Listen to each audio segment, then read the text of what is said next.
All right, let's do all of that in English now. So, welcome and thank you for being here to our virtual job fair, courtesy of the MaxP European project, which is co-funded by the European Union through the Erasmus Plus program, which a lot of you may know. And we're very happy and proud to be able to be at this point of our project.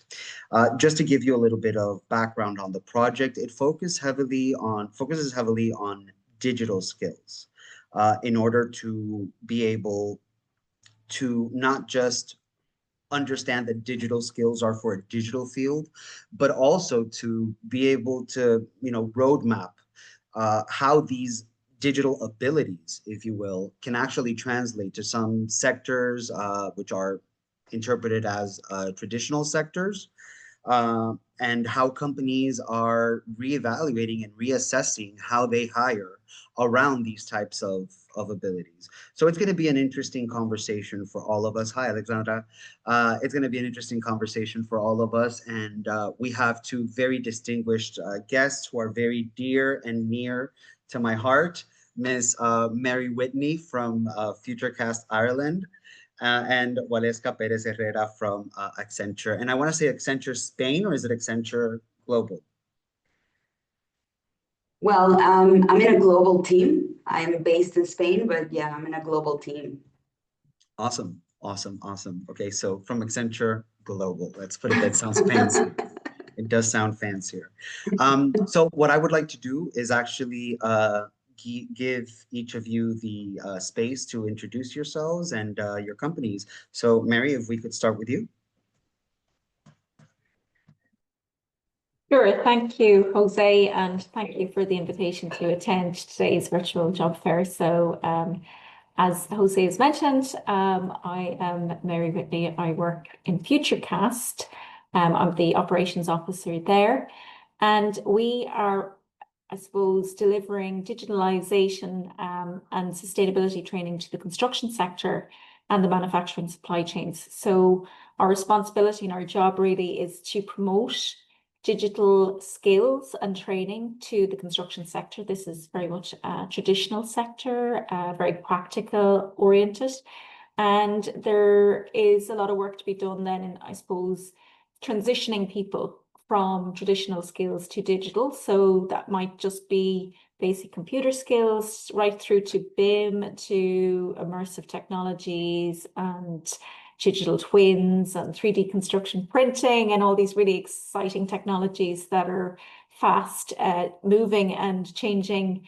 And we're tasked with, I suppose, keeping people up to date with their skills. And also we have our carbon 2050 targets to look towards as well. So sustainability is very much very in focus in what we do and the work that we're trying to do to ensure that companies are compliant and are on a road to being compliant towards those goals as well. You're on mute, Jose, sorry. Quite a classic for Zoom, eh? We hit the pandemic and we forgot about the mute button. So no, I was saying thank you so much, and thank you so much for dedicating the time to be here. I think your insight is going to be wonderful into a very traditional sector, and honestly, how these abilities really do translate, whether they are from a formal education setting, but also we want to talk about non-formal and informal education, because it really is sort of a wealth of people, I include myself there, coming from such type of education. So I'll leave the word for Walevska. Hi, so I'm Walevska Perrez. As I was saying before, my role at Accenture, which is a technology consulting firm, is a global role. So, but I'm in Spain. I'm part of Accenture LearnVantage, and LearnVantage is a new business that we just launched. I think it's a year and a half ago, maybe a little bit more, but not a lot more than that. And it's very apt for this forum, because it's a learning and skilling platform. So we help companies to get ready by building the right capabilities. There's always, as technology is moving so quickly, a gap between what the workforce knows and what the market is now demanding people to know. And there's a lag in getting people ready. So our business is not just about online courses. It's a complete approach to learning that mixes in technology, expert content, and practical training. And we work with top partners and programs in tech, business, leadership, and et cetera, as we keep on growing, to make sure that everybody stays relevant and grows. So I am really excited about this new role I have because I've always had a passion for education. And in my role, I establish partnerships with different companies to bring in some of that content related to business and leadership and tech, and also the technology that can make how we form learning paths and programs the most practical and targeted and applicable. Personally, well, my role is I'm a director of ecosystems, and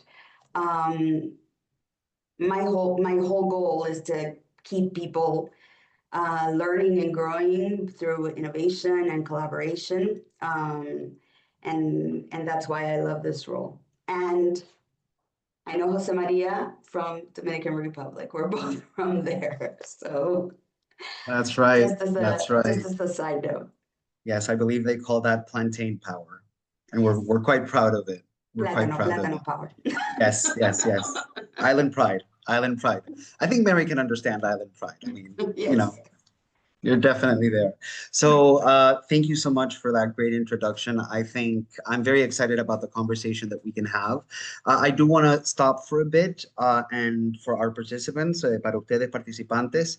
Obviamente hemos estado al momento más en inglés, pero si alguien se ha perdido de algo, quiere una aclaración acerca de algo, por favor, me lo deja saber en el chat y con muchísimo gusto, como mencionó Walevska, ella también es hispanohablante, por lo cual, pues, podemos trabajar. Dominican hablante. Dominican hablante, vale. Sí que hay ciertas cositas que varían. Pero, por favor, con toda la confianza nos lo dicen, pero si se sienten cómodos, pues, no pasa nada. Continuamos entonces en inglés. ¿Le parece bien? Thumbs up, everyone? Yeah, we're good? Thumbs up. That's great. Nobody used the emoji. Oh, there we go. Somebody used. Thank you, Anita, for the emoji. I appreciate that. Great. Okay, that's awesome. That's amazing. Thank you. So the first thing that I want to sort of come back to is on the MaxP perspective, which is our project, what we decided was to sort of try to look at the digital sector and try to break it down into some of the most prominent I don't want to call them skills. I want to call them subsectors that we've been able to identify. So, for example, we have digital makers. We have cybersecurity, which is a very big topic. We have content creation. We also have digital designers, and then we have game design as well. And we've been able to sort of outline or, sort of cross-cutting to all of that is sort of entrepreneurship. And what I want to start off perhaps by asking both of you is from your perspectives, would it be fair to sort of split up the sector in these types of things, in these types of subsectors? And why would I want to know that? Basically, because these are the ones that mostly, are familiar to today's generation. But a lot of people don't know that within each of these subsectors, there are a lot of skills that could be easily extrapolable. So I really want to just, sort of validate our subdivision there with you and get your perspective from that standpoint. Either or. Thank you, Jose. I haven't heard of it being framed like that before, but I think it's actually very useful because with digital technologies, there is such a vast array of skills and tools and interfaces. And so it is quite helpful to kind of dissect that a little bit and break it down into smaller parts. So from our perspective, because we work with the construction sector, we have a vast array of aptitudes and abilities, capabilities and skills. And so for us, you know, it could be literacy, the basic digital literacy, starting there as a fundamental kind of point for some people who are traditionally working with their hands all the time, and so are not au fait with screens even.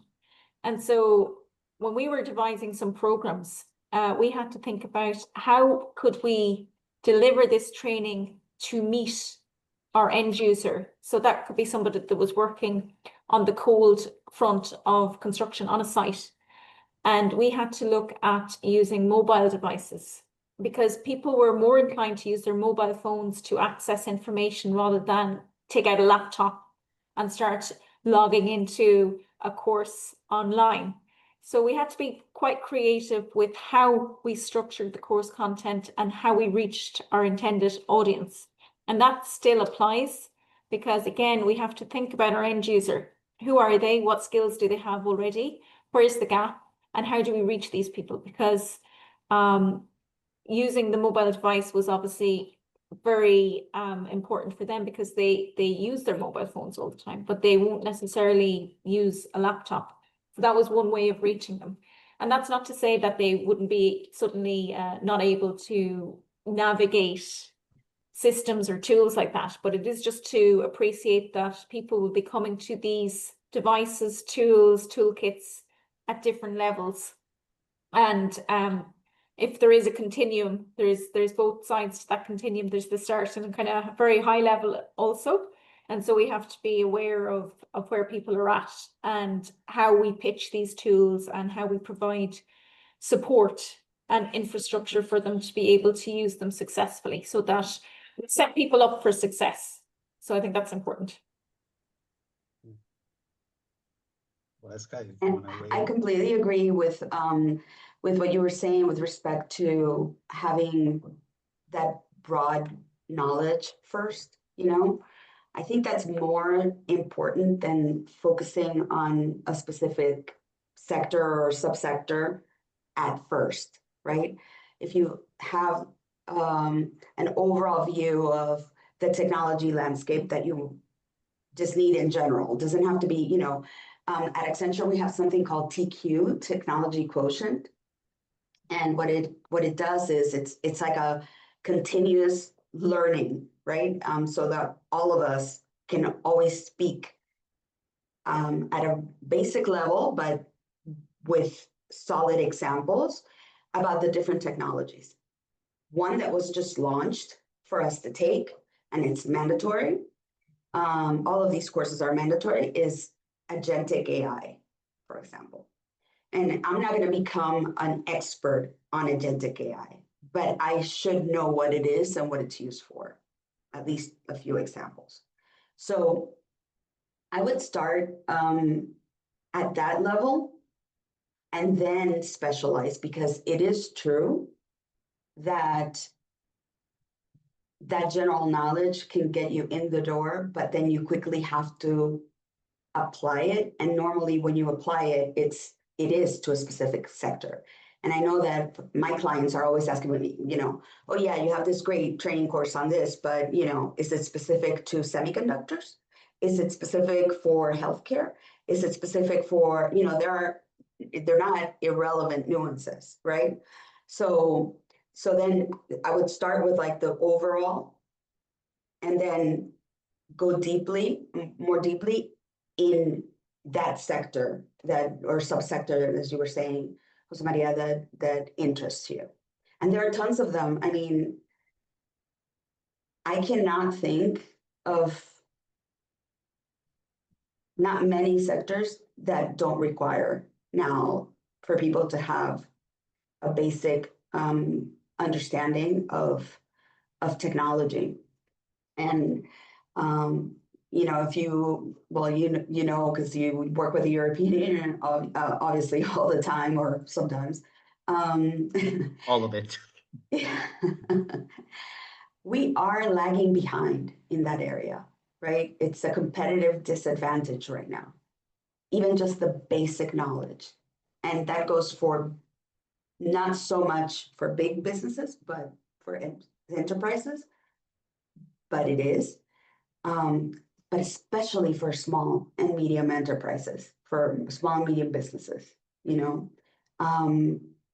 just not activating as much, gaining efficiencies as much as they could, because people are just not employing themselves in learning about tech.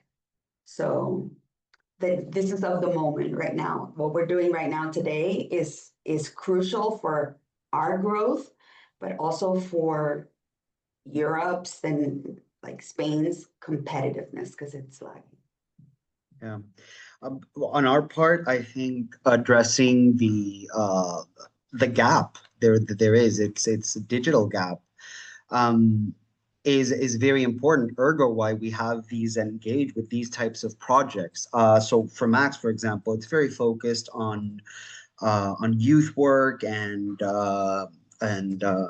mentoring and teachers. But the idea is also to sort of flip the switch on that narrative and say, I mean, yes, obviously there is a gap, but I think there's also a lack of knowledge of basic skills, digital skills that we actually have and we don't understand as users. And I think the young people that we engage with also don't think, we never think that what we know is important enough, right? But then it takes sort of somebody opening our eyes to saying, well, wait a minute, that's maybe very specific, but that's very useful. Mm-hmm. So that's kind of what we want to flip the switch on the narrative. And this is what we sort of really wanted to do with these events that we're having within the framework of Max. Regardless of the fact that Max may be youth worker oriented, I think it's important for our users and the audience that we have today to understand that very specific things that I mean, yes, you might be missing information and there might be gaps, but the base of what could be the start of something really interesting. And I want to go back to something that Mary mentioned before, which is that, the building blocks of all of this is being able to address the differences in the audience. We have very different target groups. So how are companies like FutureCast, for example, and well, you kind of laid it out there, and Accenture, addressing that, because that opens up as well the whole can of worms on I've sat in Mary's well, not in your office, but it was a very nice hotel conference room that Mary invited us to, and I remember you telling me something very specific that I won't spoil, and I'll let you say it afterwards. But how are big companies addressing the fact that people are coming from everywhere when it comes to education? I mean, it's no longer higher education and universities that are putting out these professionals. So if you could, maybe Walevska, I see you're unmuted, so you can go ahead. No, yeah, you're totally right. And for example, for a lot of jobs, companies that like mine that required like a higher degree, a master's degree, and all of that, for many years now we've been tapping into like formación profesional, the trade, trade courses, because vocational training, yeah. Vocational training, thank you. Because in many ways it's more targeted and it's easier to get people running with specific skills that are needed, not just by us, but by our clients. So, that's one way that's done. Another way, for example, is when, I can speak for Accenture, that when somebody is going through the recruiting process, there's a platform that we open up for them to get free training. So the whole time that they're in that process, they can get free training they can get certifications, they can, and so that means that if that person ends up not coming into Accenture, they will still have very valuable, relevant, accredited skills that they can go and continue their their career journey on, as a just another added value, right? Yeah. So I think there are many ways that companies are doing this, and also governments, city governments, regional governments, countries, sovereign learning. They're all opening up. I mean, I can hardly think of any that in Europe that doesn't have something to make sure that people are getting skilled in all of this digital proficiency, getting them digitally proficient.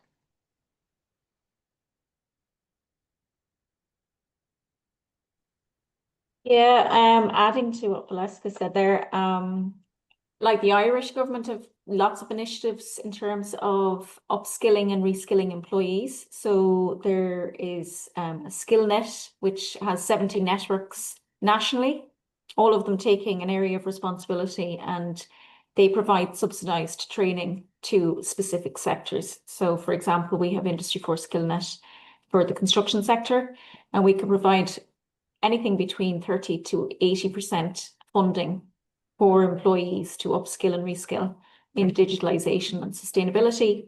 And for unemployed people, we can provide 100% funding through a Skills Connect program. So there's lots of government initiatives like that that's really trying to encourage people and support people through training programs. I would say as well that curiosity is really important for employees and lifelong learning.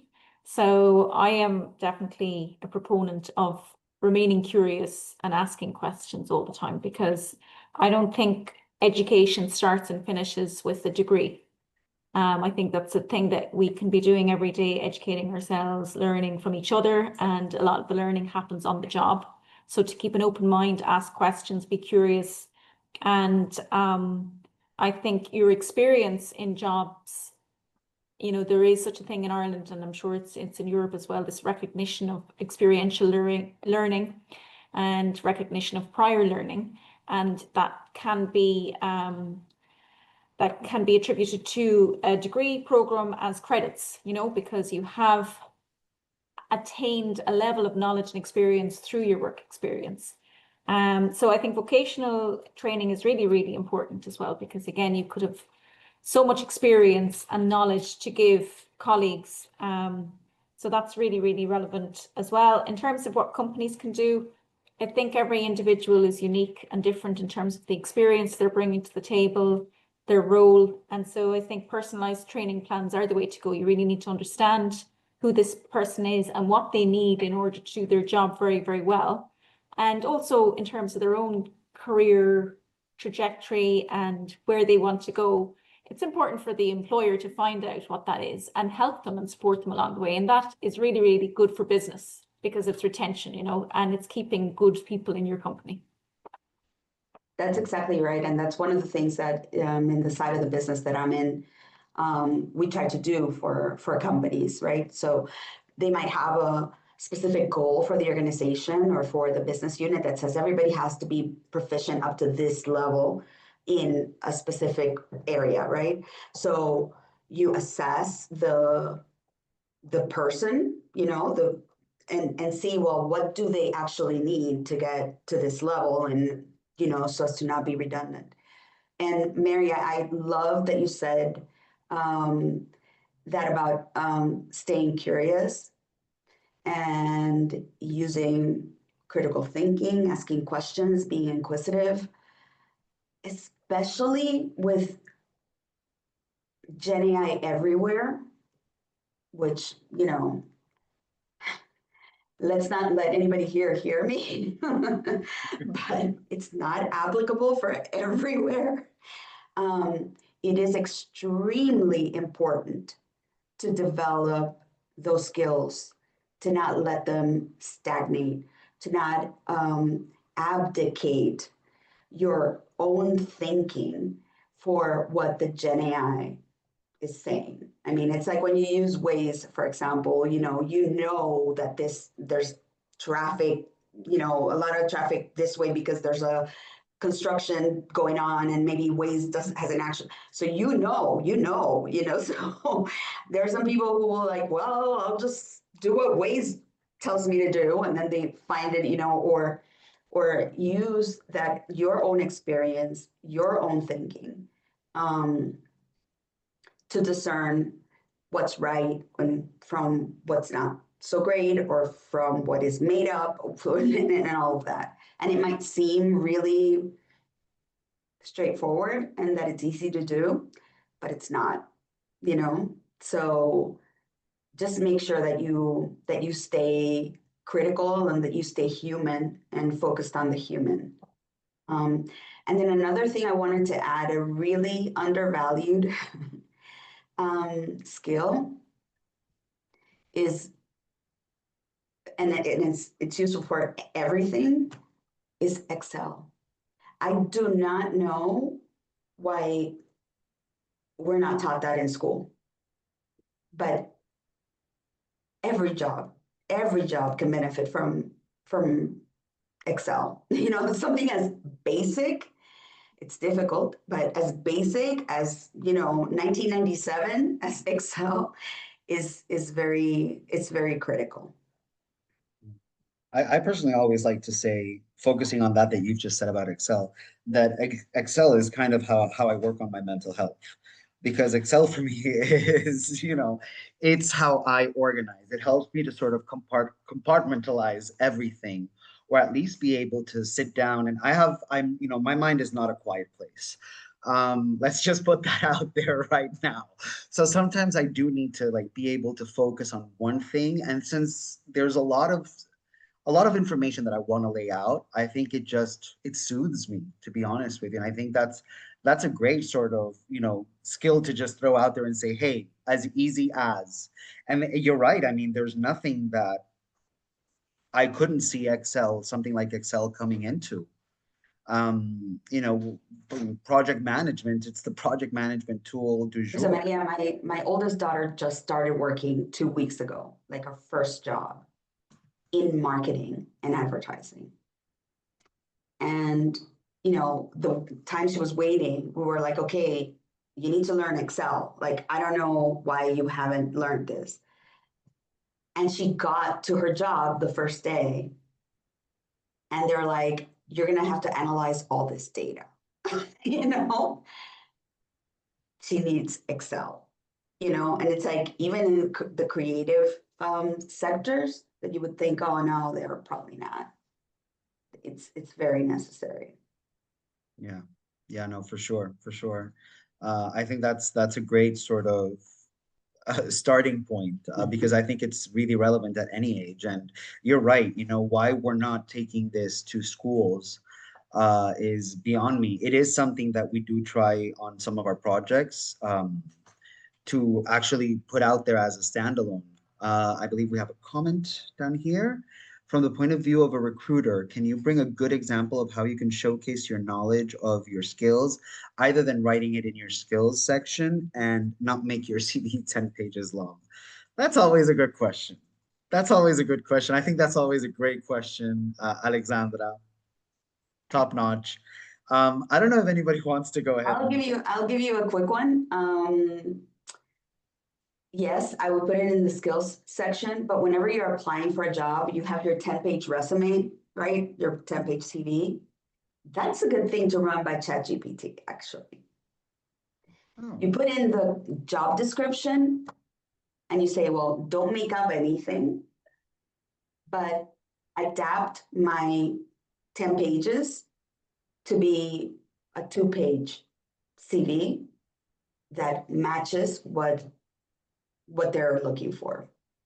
and then you review it, and then you use your critical thinking to decide if that is accurate, if that's a good representation, if that's how you want to show yourself or not. But that's actually one thing that can immediately that something like ChatGPT or Gemini or whatever it is that you use can be very, very good for. Yeah, that's really good. I think also to just take it down to brass bones is to understand the fact that, you know, you should have that 10-page CV that exists with everything that you've ever done.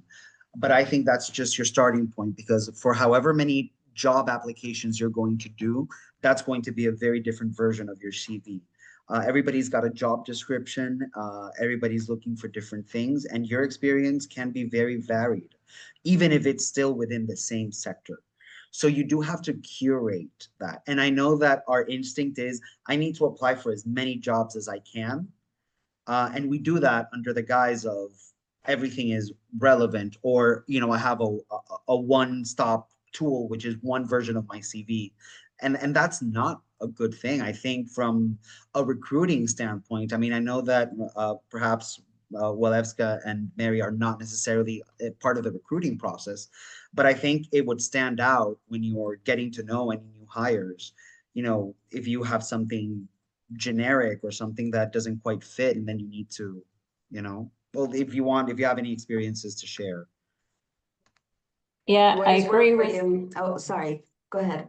Sorry. Yeah, I agree with Jose as well. I think you need to tailor your CV and your cover letter to correspond with the job description, and ensure that on your CV and cover letter, those key points are addressed that they're looking for in the job description. So if you're applying for a project manager position, then you need to really highlight the fact that you have project management experience, or that you are skilled in delegation of tasks, or whatever it is that corresponds to that role. So that's my top tip there, is just to be quite specific in terms of the experiences that you have that relate to the role.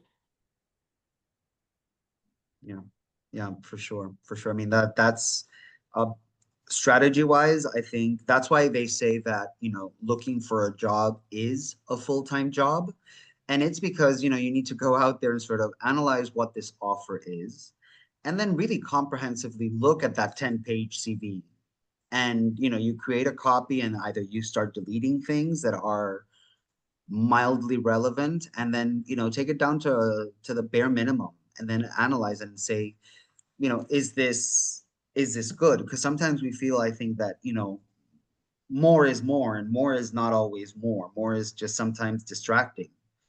You know, I've had very recently, we were doing a counseling session, and we had a CV example, and it was a great CV, but they were trying to tie in some things that were very sector specific from what the position was, but they were absolutely relevant.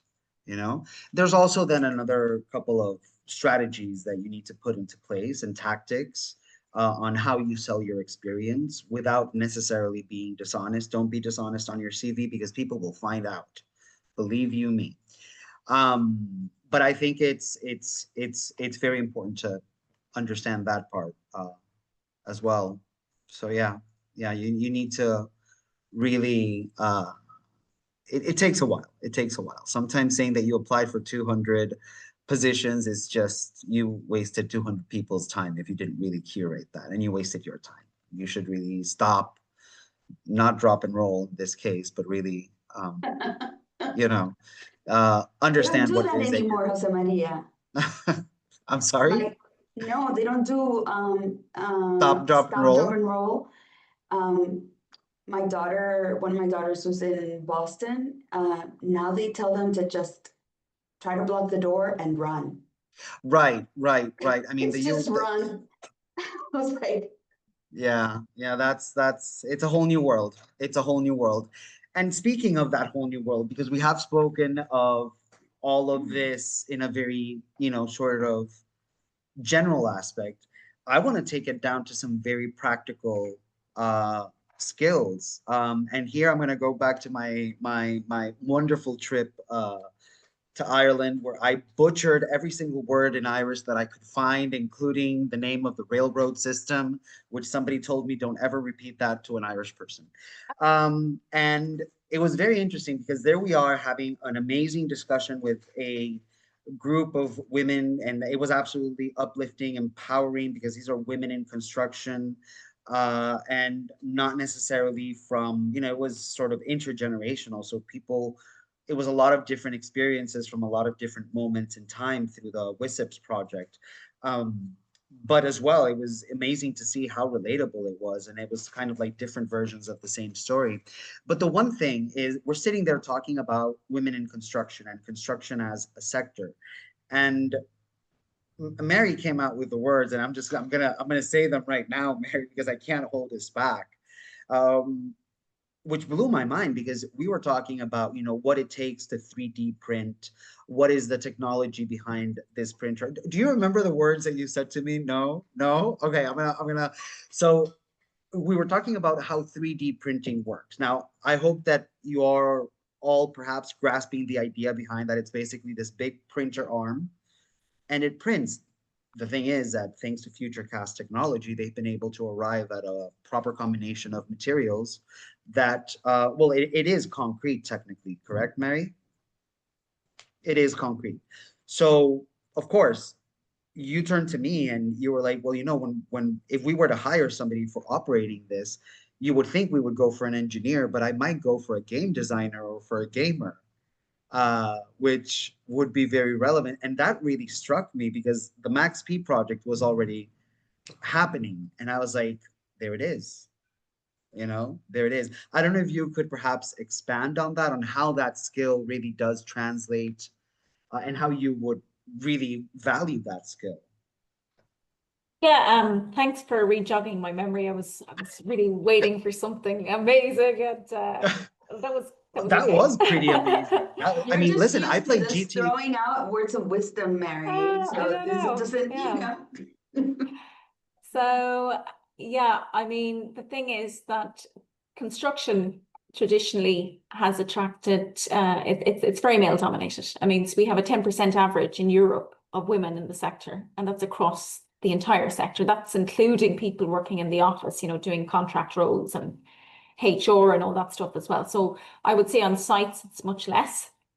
And at the moment as well, even in Ireland, we have a skills gap, like a skills shortage, skills labor shortage in construction also. So it's not just women, there's an attraction issue at large in the sector, because maybe it's being associated with old school kind of thoughts of very physical labor, very manual labor, dirty, in Ireland, inclement weather. So you'd be standing in the wind and the rain, and you're kind of subject to that, maybe those wintry conditions and downtime.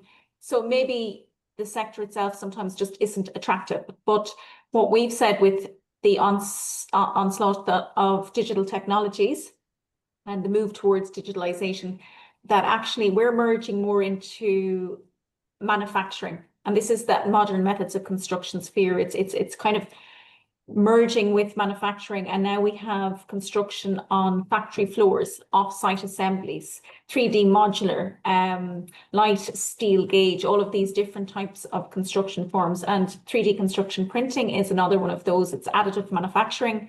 It's concrete being extruded through a pipe, like a toothpaste tube, if you can imagine, and the concrete is coming out the end of that, and it's going along an axis layer by layer, and it's building the structure layer by layer.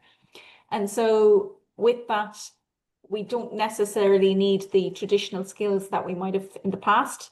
We might need a combination of skill sets now. So when we talked about the gaming people and the people who like gaming and computers and software developers, that's exactly right, because 3D construction printing involves a lot of coding. There's a G code that's being used to operate that machine. And that is all about understanding the software and, understanding the inputs and the outputs of the machine. And there is a materials element to that as well. So that's why the traditional skills are very important also, but it is a combination of skill sets. So that's why we say, if we want to make this sector attractive to people, It's not just people who have traditional manual skills and who like being outdoors. It can also be people who like working on laptops, who like gaming, who like coding. They have a place in construction. They have a place in the future of construction for sure. And also, I imagine that they think differently, right? Yeah. So, since they're not used to doing that, you know, they can bring in their experience from other areas to say, hey, we could do this more efficiently or more creatively, because it's not the same thing to code, you know, somebody who's really experienced in gaming than somebody who's really experienced in coding something else. You know, it's different.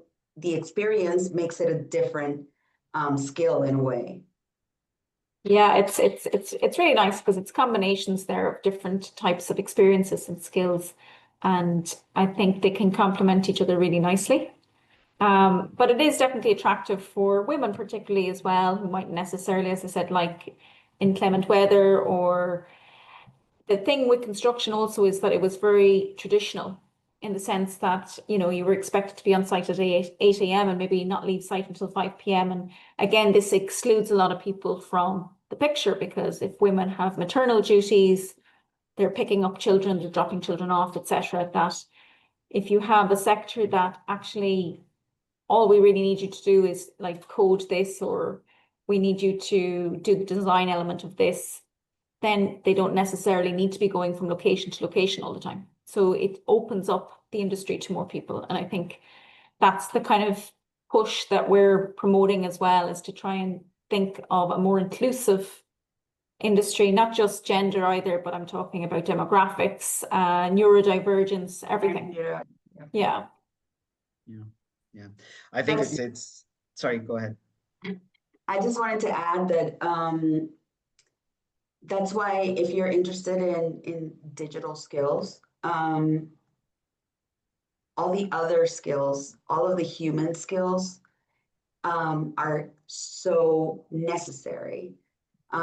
People need to be able to communicate. People need to be able to adapt and have that curiosity we talked about before, empathy, right? Culturally open mindset.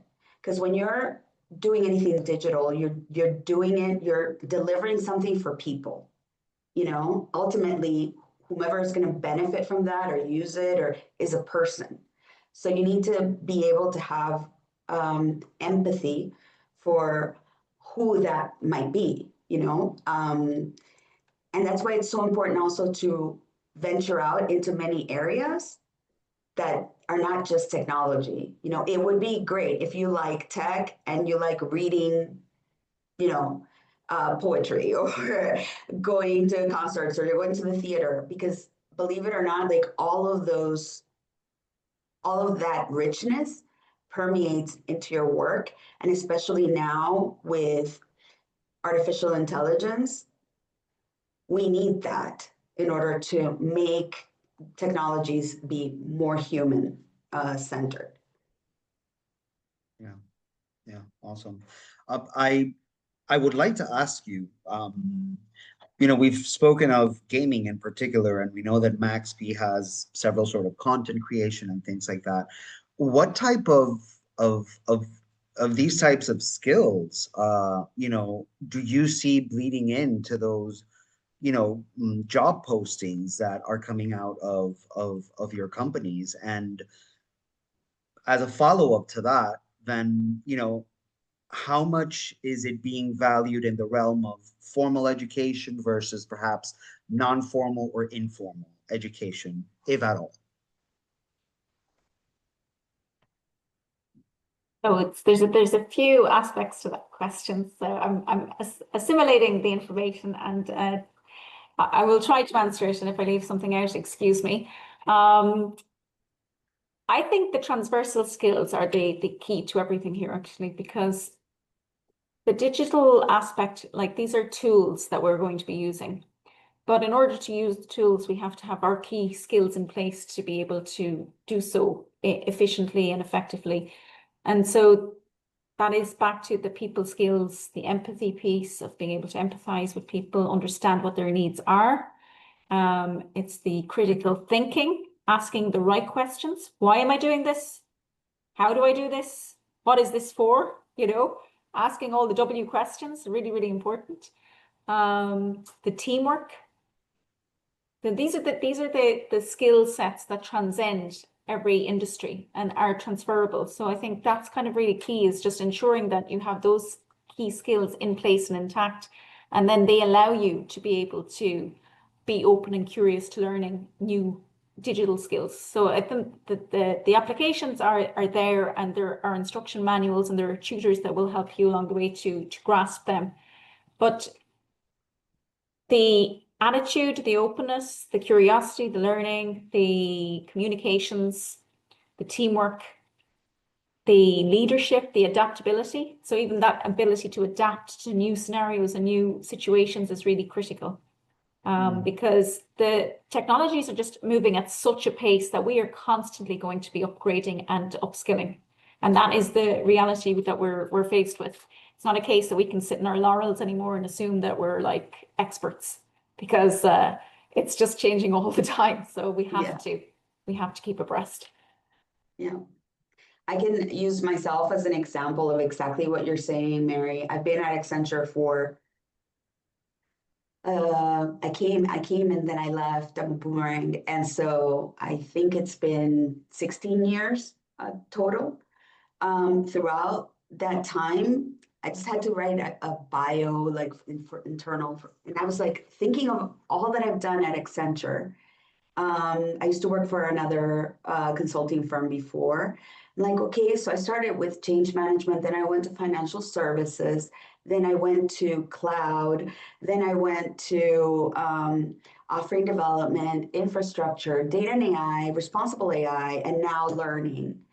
And in each one of those times, I had to learn so much from scratch.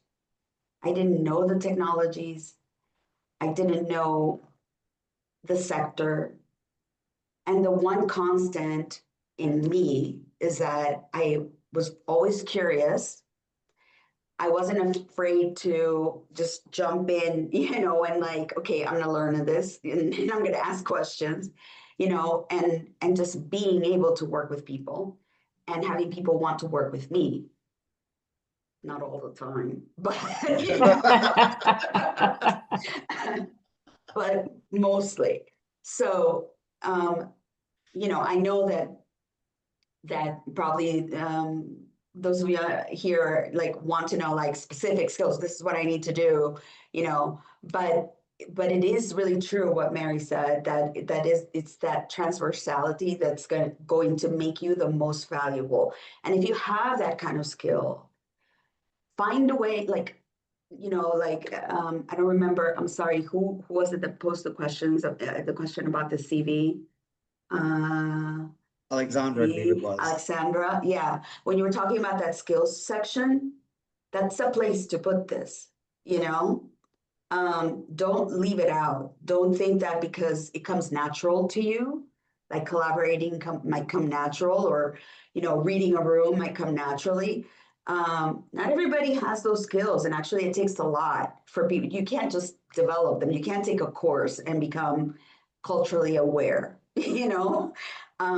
So if you have those skills, make sure that you feature them also in your skills section. And it's true, again, like Mary said, and technology is changing so quickly that you just have to be willing to learn continuously. And that's what the TQ that I was talking about that we have here is making us do all the time. You don't want to, well, you have to spend an hour learning this thing, at least. So that's really important as well. Yeah, no, for sure. I mean, I want to pose this question because it is something that I think I want to say it's what you're saying, but it is a little piece of advice that I also give people, because I think there's this big wall that people put when they're approaching opportunities, and that's thinking, well, I've never done that. why would I, why would they even consider me? And I think the question is then, not to paint it all in one brushstroke, but let's, for the sake of it, say digital slash soft skills. Companies really are sort of going towards, we're hiring to more cross-cutting skills, and perhaps we can just train everything else. Would that be a fair assessment, half and half? Where would you put that?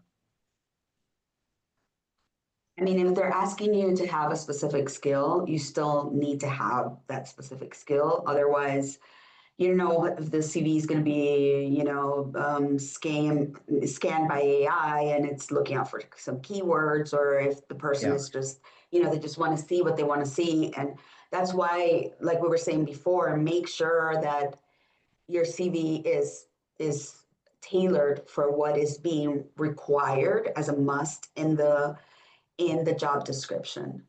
But yeah, from then on, I mean, they know that that's a baseline and that you're still going to have to evolve with the company. Yeah, yeah. Well, I had a personal experience coming to Europe, where after my first 2 years, I was being very specific in those things that I deemed were concrete or they were formal education, sort of, showcasing.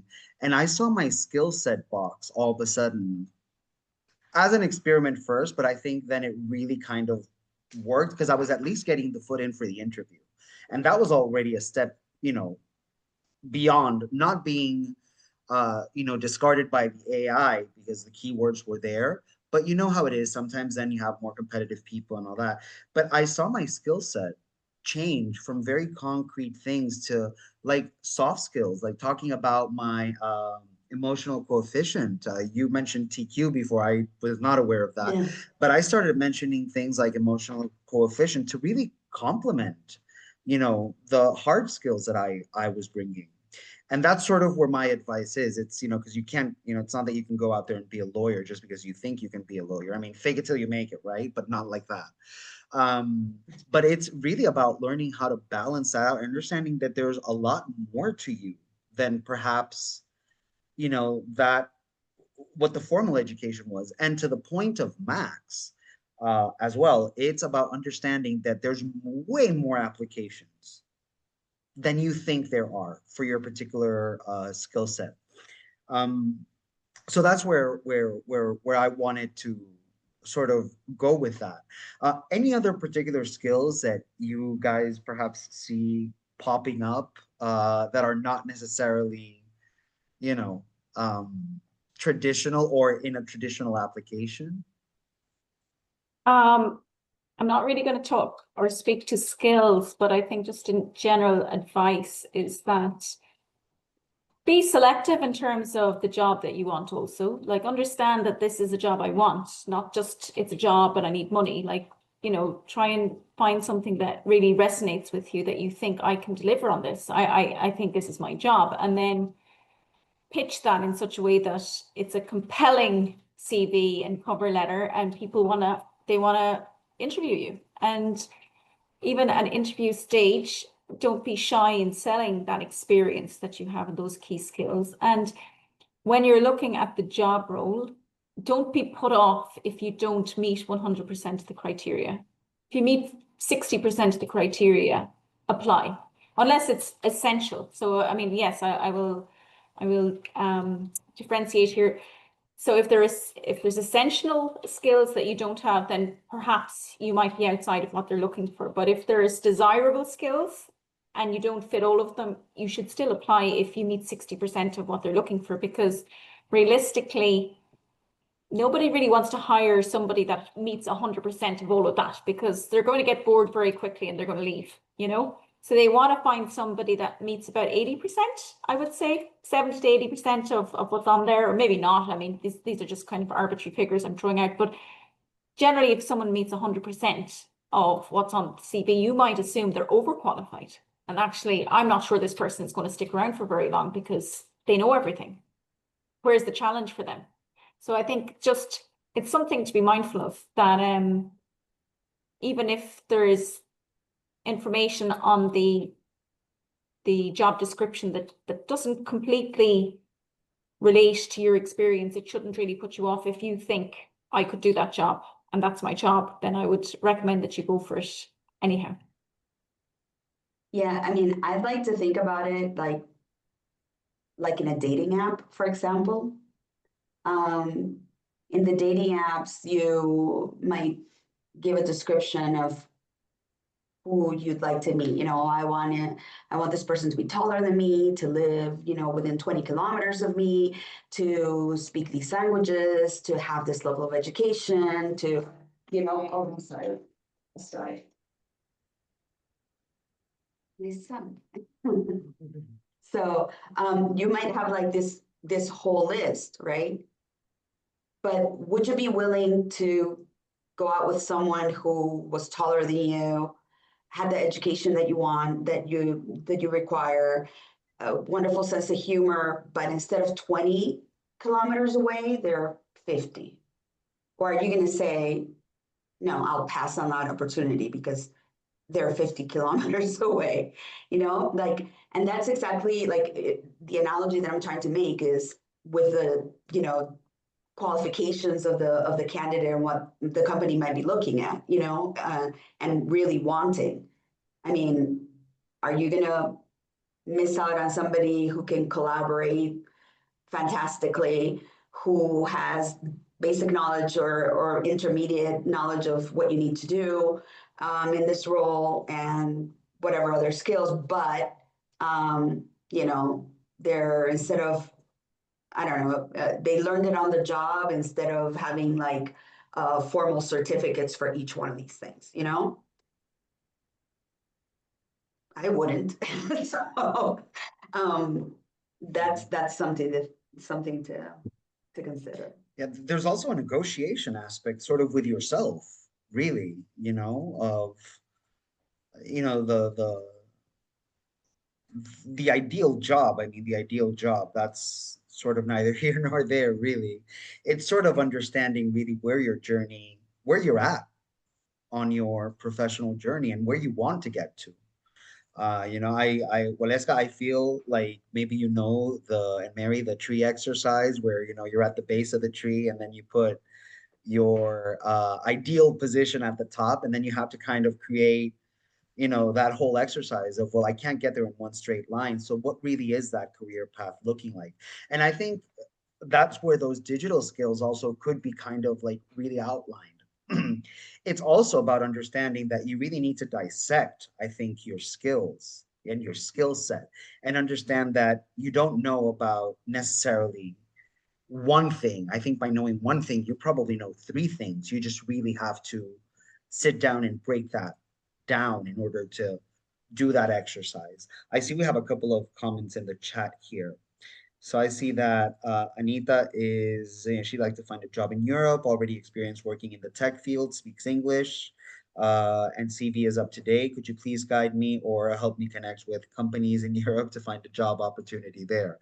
Well, Anita, there are certain platforms that can be used at a European level. I would recommend you to look at not EPSO, because those are jobs for the European Union, but you might want to look at EURES, EURS. And if you need any sort of further advice, perhaps you can structure your question a little bit more concretely in specifics that perhaps, you know, Waleska or Mary could weigh in on those aspects. And I see Alexandra, let me see, I feel like what I'm personally really struggling with is to actually understand what companies are looking for in terms of skill set, what I know and learned in writing. Any recommendations on how to do that? That's an interesting question. Second one for you. Um, I think that's really the question on everybody's minds, you know. I mean, I don't think you can answer it in one clean swoop, but I don't know, what's your take there, Waleska or Mary? When she's speaking of skill set, does she mean technical skill set or any skill set? I think she wants to perhaps, Alexandra, you can Alexandra, unmute yourself. Can you come off mute and explain? Hello. Hi. Well, actually, I was talking about more, usually technical skill set is written there. For example, that you need to know for certain part certification or need to learn how to use Excel or stuff like that. But what's apart from that? And that's what the companies are not writing. For example, they say you know to have experience in working with European programs like Erasmus Plus, for example. But that's it. And I'm talking about this sort of soft skills set that it's very hard to understand. Okay, what do I put here? Do I put communications? Do I put leadership skill? Do I put strategy thinking? Do I put critical thinking? And then again, the CV becomes 10 pages, and then you are like, I feel like if I would be a recruiter, it would be also a mess looking at this type of CV. So any recommendation there?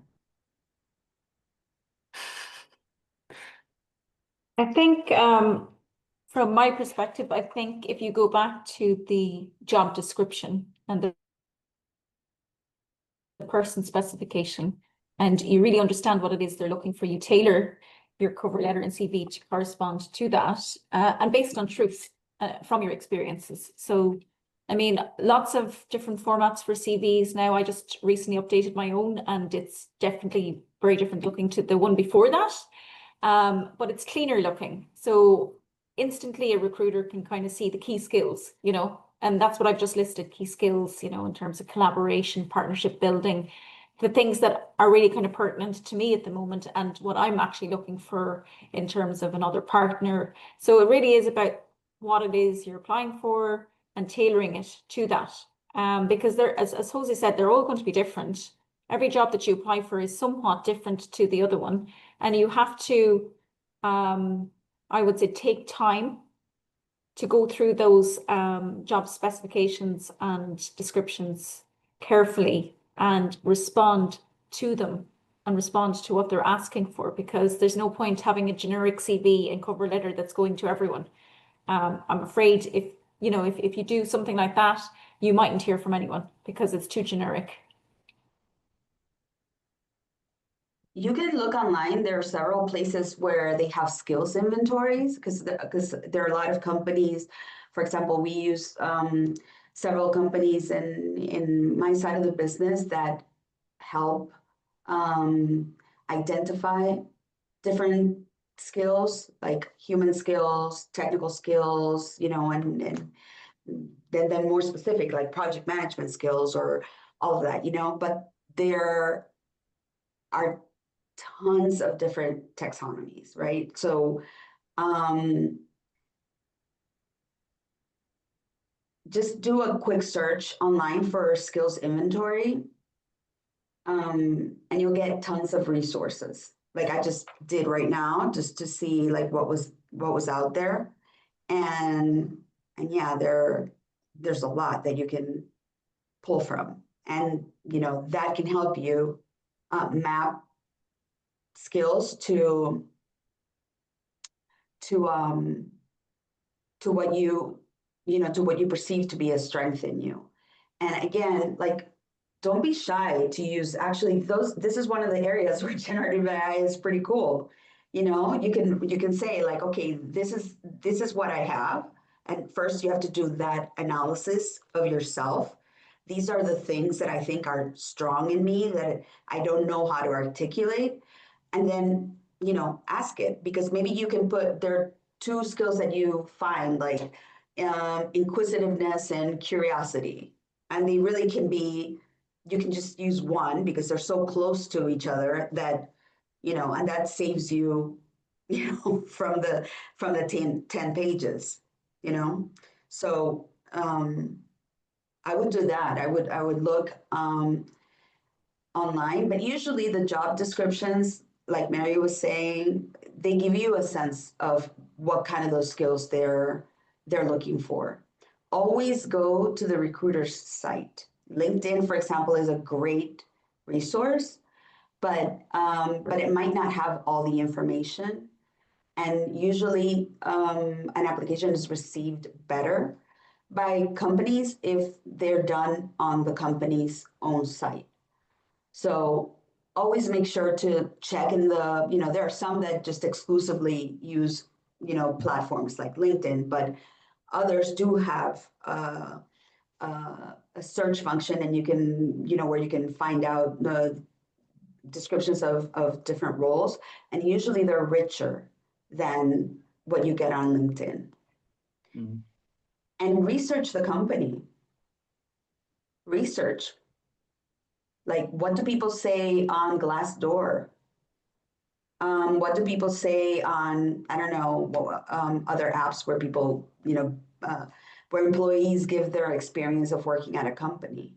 And that will give you an indication of what is valued in terms of those human skills. Yeah. I really want to expand on that, Walevska, if I may, because I think that is so important to understand. First, to do that sort of reflection exercise with yourself and put a name to those things that are really unique to you or that you feel you're just exceedingly good at. And sometimes, in your CV, I think we have an opportunity to tell people or to show people things that they don't even know what that they were looking for. But to Walewska's and Mary's second point is do the research, because right now, especially big companies, but even small companies, and I speak from experience here, we're really focused on developing culture. Small teams are really impacted by a single new hire. Just one person in a team makes a difference. So if you can tap into what the keywords are on their website, on their about us, that tell you something about the type of culture that they have internally, that could be something great to say, well, do I have this? And could I capitalize this on that version of my CV for this company? And I think that might be a really cool exercise for you to do. Like I said, big companies have really, they've set the standard for, how to develop culture. And what the smaller players have done is really kind of like said, well, wait a minute, we have culture, let's showcase that. So, we're putting that on our web pages, we're putting that on our content, even the way that, everybody's doing a reel or reels right now. I felt like such an old person saying a reel. But everybody's doing a reel, and you could actually learn a lot from that, about what these people are like and what it is that they're really putting forth, and say, well, wait a minute, where would I fit into that? How do I fit into that? So it's really about reading between lines. So I'll leave you with that one, Alexandra, as an exercise, and I think it could be, yeah, quite useful from my perspective for that. Mary, I don't know if you wanted to add something into that. Sorry. No, but you touched on it, and I think it's important as well that the company is the right cultural fit for you also. So it is as important that you research the company to see, would I fit in here? Is this somewhere where I think I'm going to belong? Because there's nothing worse than going to a place where you don't fit in and you don't like the culture, it's toxic or it's negative and it doesn't really suit your personality. So try and find a place that shares the same values as you, has a nice culture, and ask questions. That there are things that can happen at interview stage as well, that you ask some questions about what's your company culture like. How many employees are here? Are there any employee support schemes or buddy systems or mentoring programs or things where you can meet other people in the company very easily, and that you get a sense that employees are looked after, and that there is a very nice, positive culture, because remember, you are going to be spending a lot of your time there. So it's important that you like it. Yeah. I just pinged some resources. I had pinged two of them before. One is a program that we have that is probably might have been what was more on your mind when you registered for this, or maybe not. But I think because we were talking about digital skills, where, well, in Fundaula, which is actually it originated in Spain by Fundación Accenture. And now it's being implemented in different countries. So there are a few different language versions that are already live.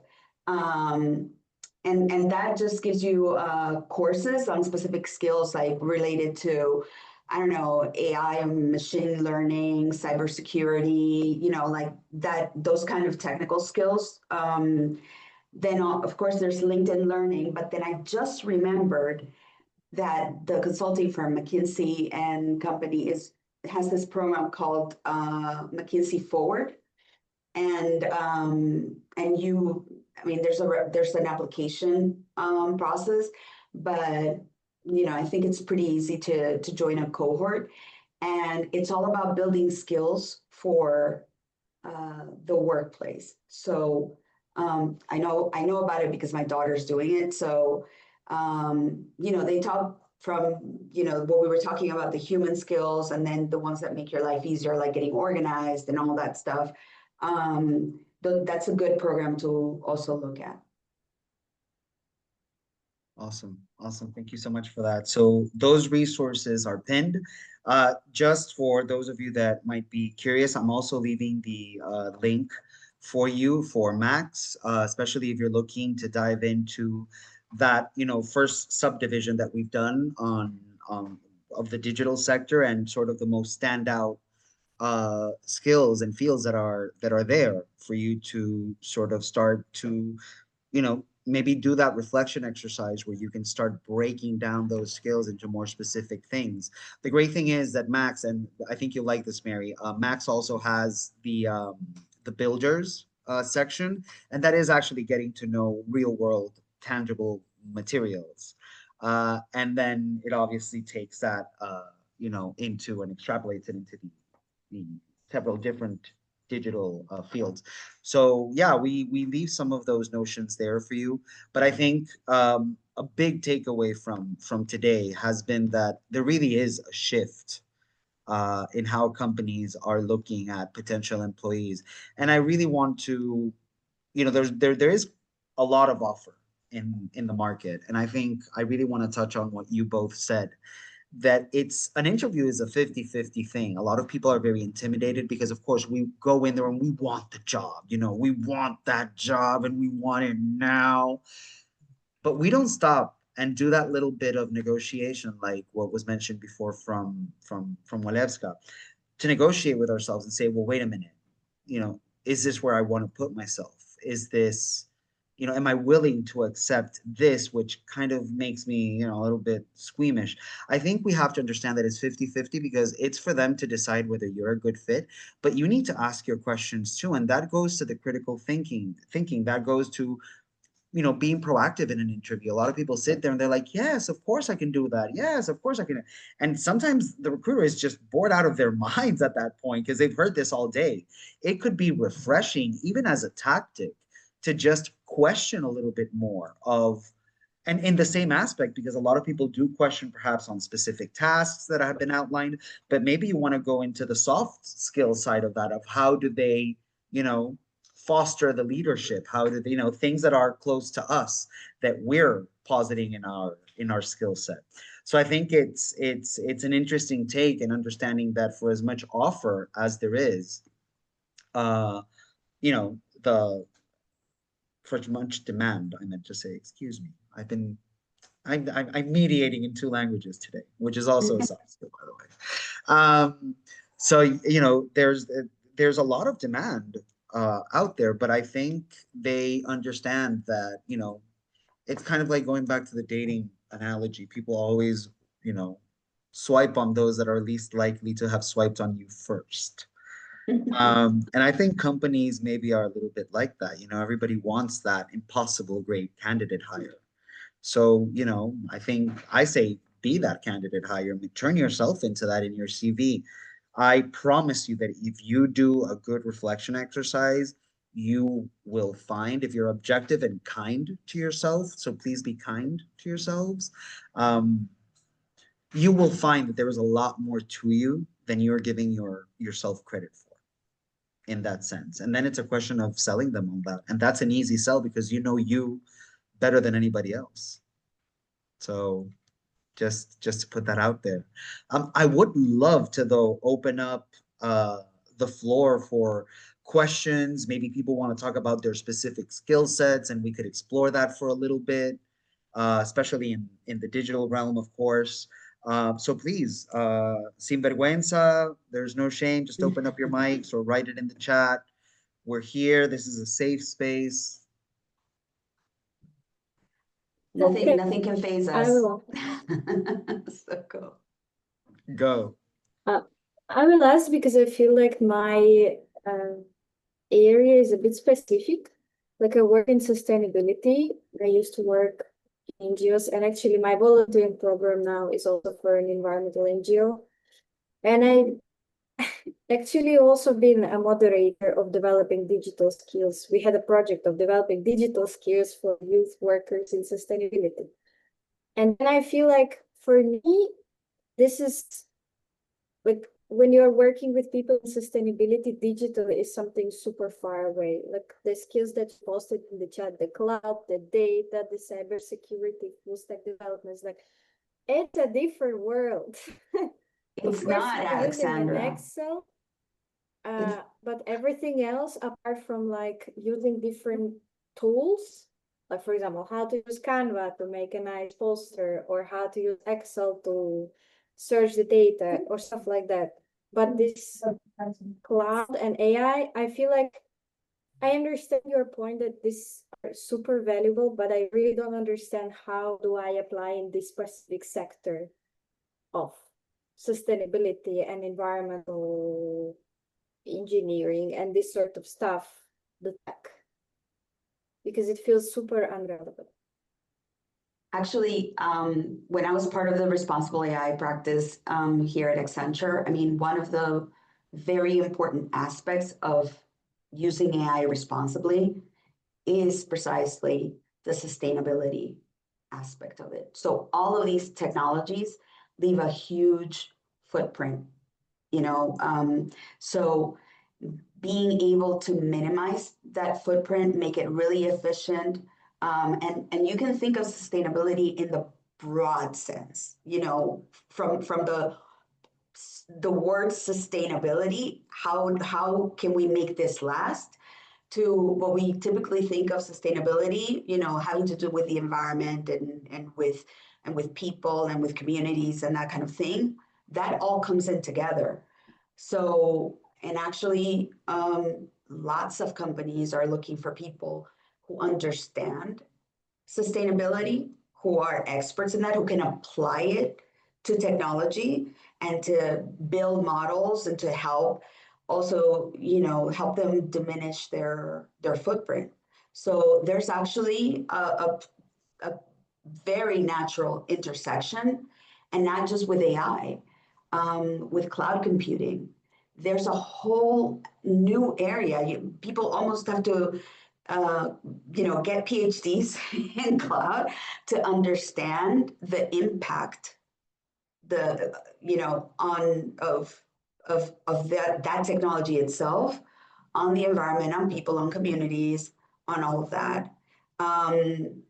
So I see a lot of very natural fit. If I were you, I would just, you know, make sure to do some research in that area and actually match things. Go, you know, go cloud and sustainability, do a search and see what comes up, you know, AI and sustainability, and there's tons, because I've seen it in practice.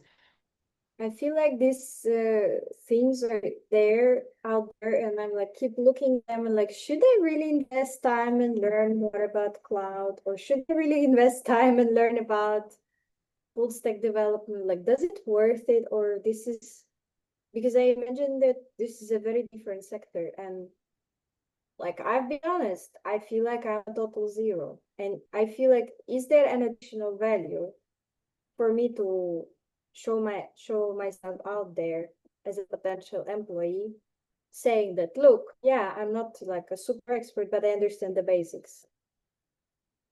Does it make sense? It makes a lot of sense, because all of these, you know, sustainability is not even a skill. These domains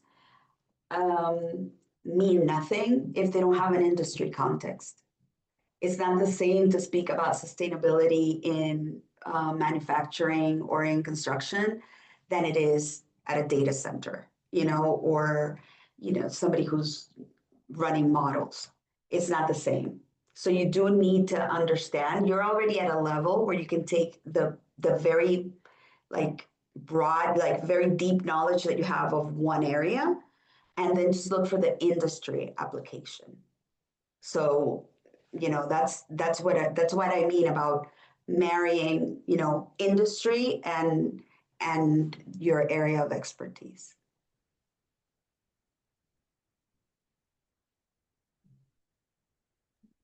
Yeah, I think it's context specific as well. So, I mean, it really is about what it is that you're looking for that marries all of those complementary skill sets that you have.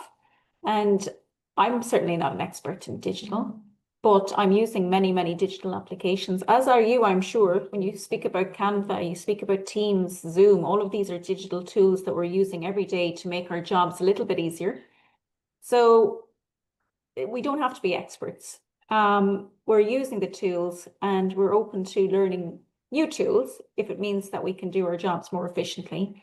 And the questions that you're asking are really relevant and I think really valued in organizations because we are all on a mission to be carbon zero by 2050. And if you can bring that to the table, then you have something very unique that a lot of candidates won't have, which is a background in sustainability. And so I would be honing in on really upping the sustainability skill set that you're bringing because every company is going to be looking for that. That is the future and that's where we're all aiming to go to be carbon neutral or carbon zero by 2050. So I would say this is certainly not a disadvantage to you. It's an advantage and it's just how you position that on your CV and your cover letter that will be the difference. And that's where that targeting the offer, the company comes into play. So if you know very broadly, I mean, most will want to know, okay, what can she bring to the table that I need right now, or that I will need in the next year, or, is a trend or, like that. And you need to be able to articulate it in that way. It's not like, sustainability, because when you say sustainability, people think of everything from, somebody who runs models to, kumbaya, so where are you on the spectrum? And if you're targeting enterprises, you better not be kumbaya, so at least not have that come through as the main thing on your CV. She just specified recycling. Yeah, exactly. Exactly. Yeah, and so there's lots of lots of projects and companies that are into circular economy and bio waste materials and stuff like this. And so again, if you hone in what it is that you have experience in and what you can bring to the organization, and also find a role that you're interested in doing. I think if you have that kind of background, then obviously the environment and doing your bit to make sure that we all live in a healthy world is really important to you. So try and find a role or a job that marries all of those together. Amazing. Some really good life advice here. Really good life advice. I hope to, does anyone, the floor is open. I want to give everybody an opportunity. Anybody who wants to, quien sea que quiera, lo pueden hacer en español también, si desean, como prefieran. Pero no se pierdan esta actividad, esta oportunidad, porque creo que están pues muy interesante how we're doing this. I Spanglished that. That's okay. Debí tirar más fotos. My dolor de espalda is killing me. I put in the chat a selection of skills in demand. This is by no means these are the hottest or whatever, but I actually went to our recruiting people and said, well, what are you most demanding, and they came up with this list. Please don't call soft skills. It doesn't give it the value it actually has. Call them key skills, human skills, power skills is also used, But don't call them soft because they are the hardest to acquire. So be proud of them. Yeah, yeah, a lot of them really. I mean, that's kind of the new frontier on that end. I mean, if with the advent of AI, uh, dominating it is a question of developing your communication skills. Really, the new frontier for uniqueness is kind of what you're born with. You know, it's kind of like it's either Maybelline or you're born with it, right? And understanding that and knowing what to call it. You know, I always like to use the phrase "call the devil by its name." Well, you know, call your own little devils by their names. And I think you're entirely right. The new frontier is now, how do we train to soft skills? You know, how do you train to emotional intelligence? How do you train to, I mean, leadership for sure. That's probably the one that you could get the closest to. But there's so many others. And I want to add to the vast amount of wealth that you've left us here on the skills. And this is from the World Economic Forum. Oh, I'm sorry, I did that wrong. Did I put it? Here you go. It's from the World Economic Forum, and it talks about the hardest skills. We wrote that with them. We You created did? that. Really? That was you? Well, let me tell you, we use this within Max to kind of like talk about, you know, and I think it's an ongoing conversation. Alexandra, this is going to resonate with you. Every time we sit down to a new K220 project, you know, we were like, well, is this the one that we're going to tackle the skills in? We call them soft skills. I'm sorry. We'll stop doing that. I promise you. But it's really interesting, and we all come back to this one article because it's sort of a really good guide to start calling those skills. It's a good sort of reference. So I'm going to leave that there for you. Um, and I hope that this is useful. Please, everybody, click on it now so you at least have it up and then you can look at it. Because once we close the uh, the webinar, you won't have the chat accessible. But it's very interesting, and I think again, coming back to that, everything that's our new that that's the new frontier. You know, that is the new frontier. Developing these, yes.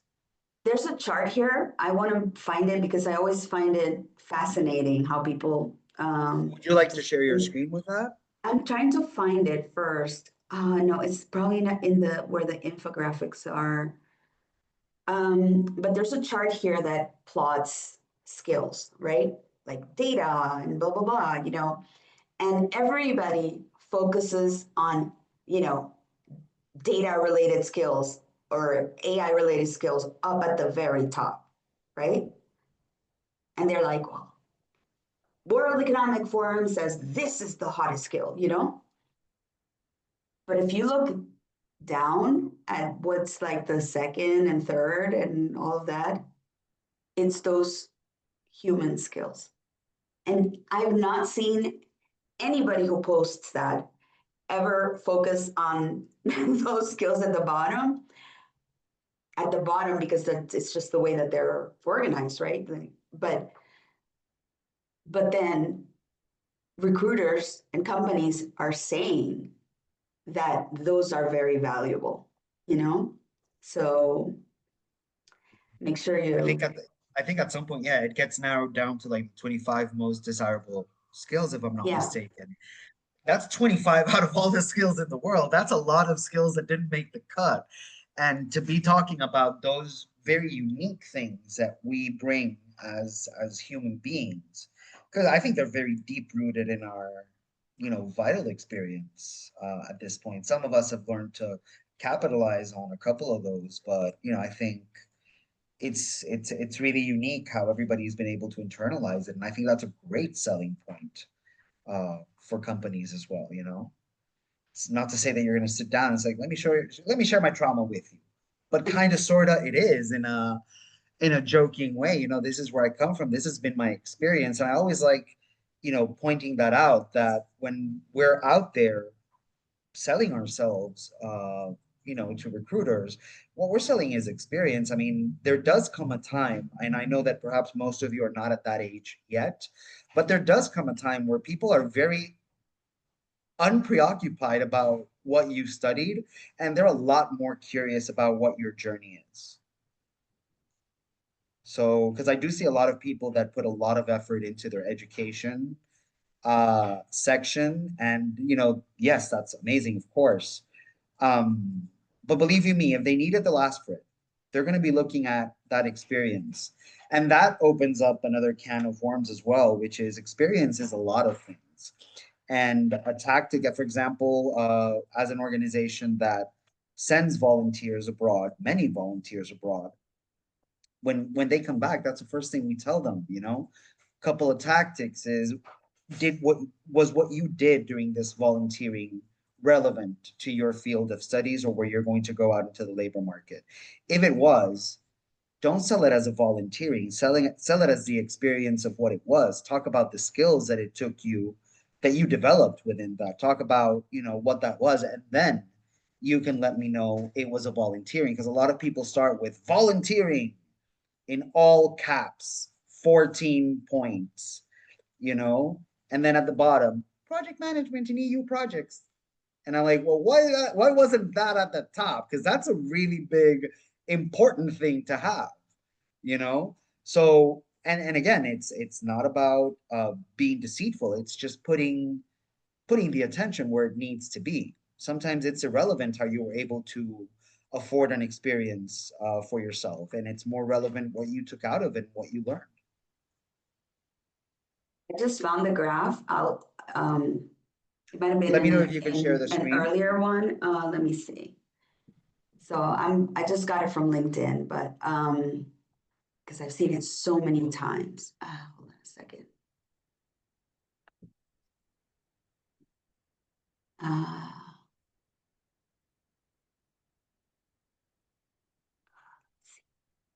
Zoom.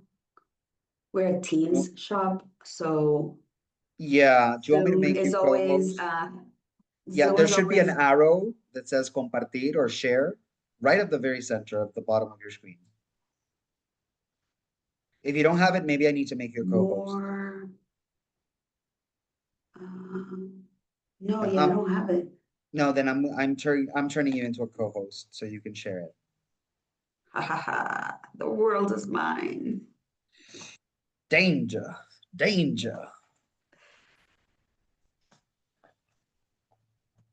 Let me see. It's still not showing. More. Whiteboard. No, let me put it. Let me Perhaps you put the can link link. me and I can share it. Yeah. Okay, just a second.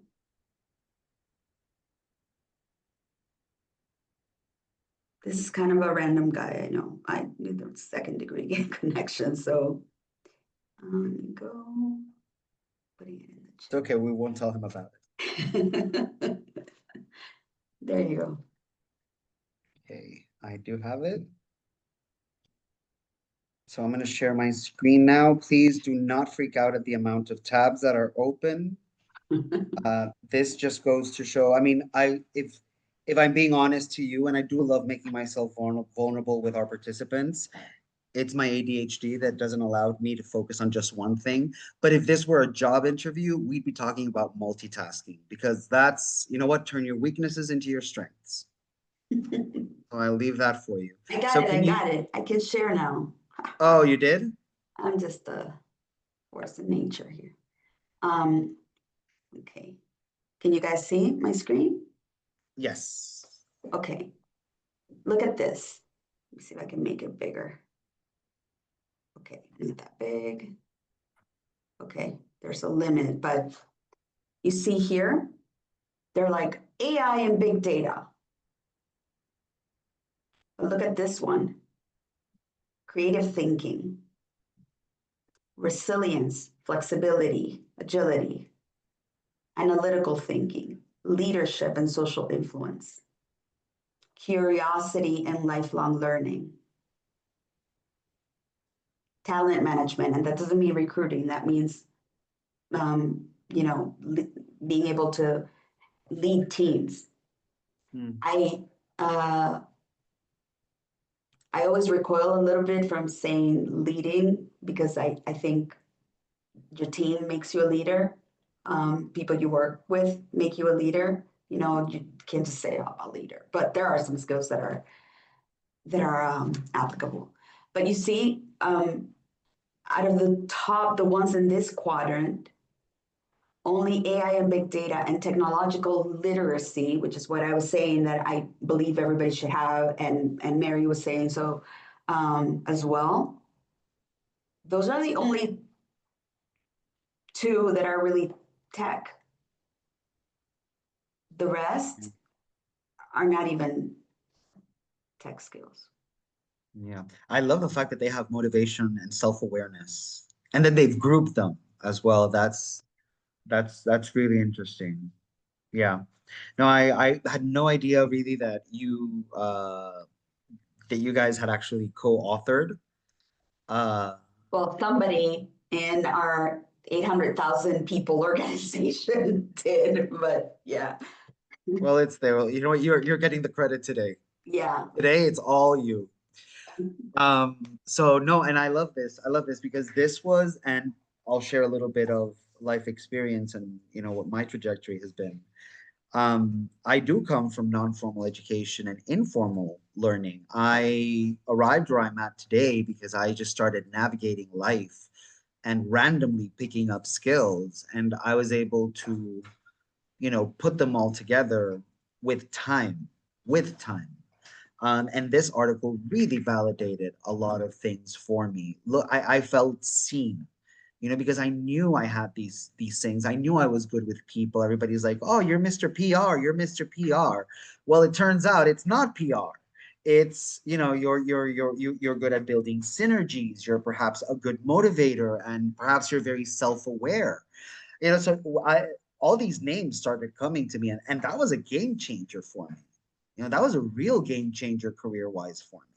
And I feel like I can look all of my friends who do come from, you know, higher education and things like that, and we've arrived at the same place. We just took different roads, you know. And in my case, again, I did not entrepreneur. I intra-entrepreneured when I came in here, but you know, I found a job. I found a job, and I was able to find a job. And to this day, the story goes that my boss saw me talking Spanish, English, and German with somebody at a restaurant, and he happened to be there, and that's how we met. And I'll be honest with you, I don't speak German. I think maybe I'd had a drink with lunch. But he was absolutely convinced. He saw me navigate 3 languages at once and mediate between people. And he said, that guy needs to come work with us, you know? So I'll leave my life experience there for you. But I do come from the generation as well who for the longest time I felt like the biggest loser because I couldn't put, you know, I ended up graduating from fashion design. You know, I can make you a really mean skirt if anybody's in the market for one, but not necessarily subdirector of an NGO. So how do you get from there to here? Well, curiosity, sort of allowing, you know, that first step to take you to the next one organically and not forcing things. And through life experience, you start learning where you put yourself in and where you don't, you know. And I think it's more important to learn where you don't put yourself than it is where you do. So there is that for all of you. Do we want or have any more questions or comments for our very esteemed Marianne Walevska today? By the way, I love saying your name in English, Walevska, because it's even cooler than it is in Spanish, honestly. No, I'm seeing a lot of shy people, but I know some of the people here, and I know you have things to say. Not looking at you, Adisa, at all. Absolutely not.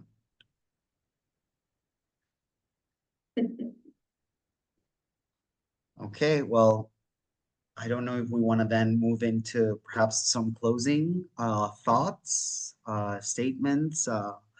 I'll leave that for you.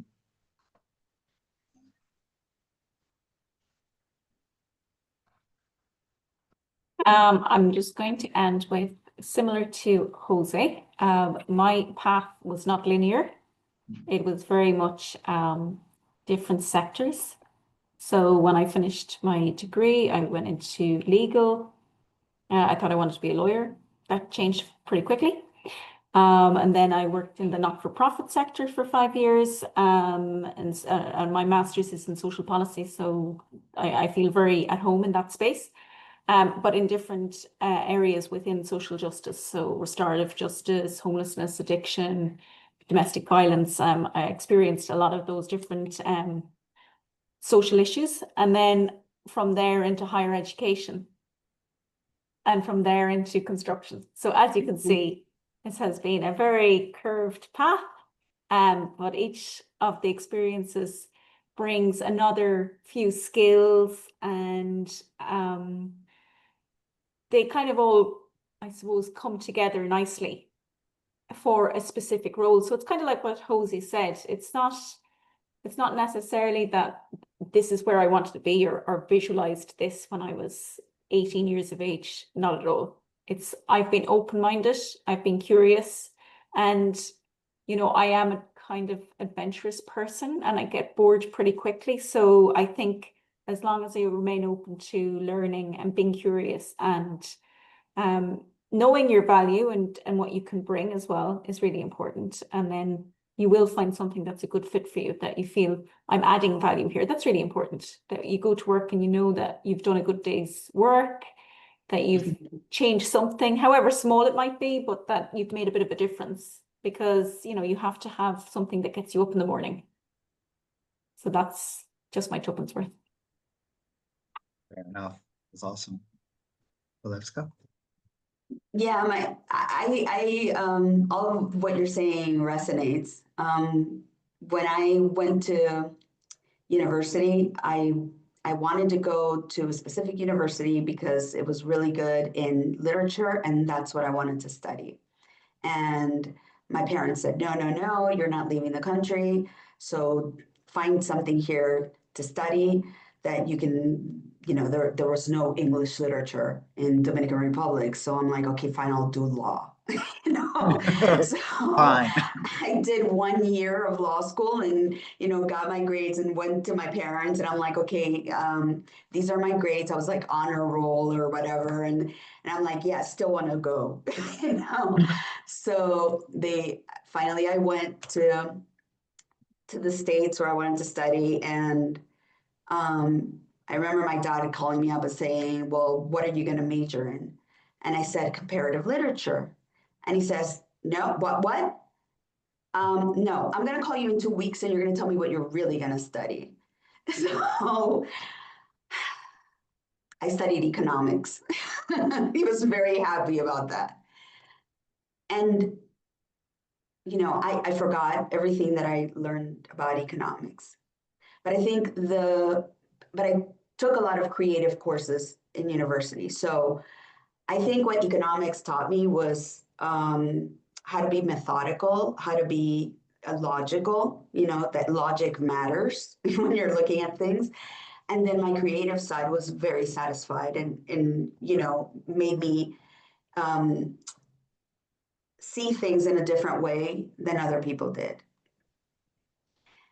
That and being curious, like the same as for Mary and for Jose Maria, being curious, being open. If you're scared, do it scared kind of attitude. That has really helped me.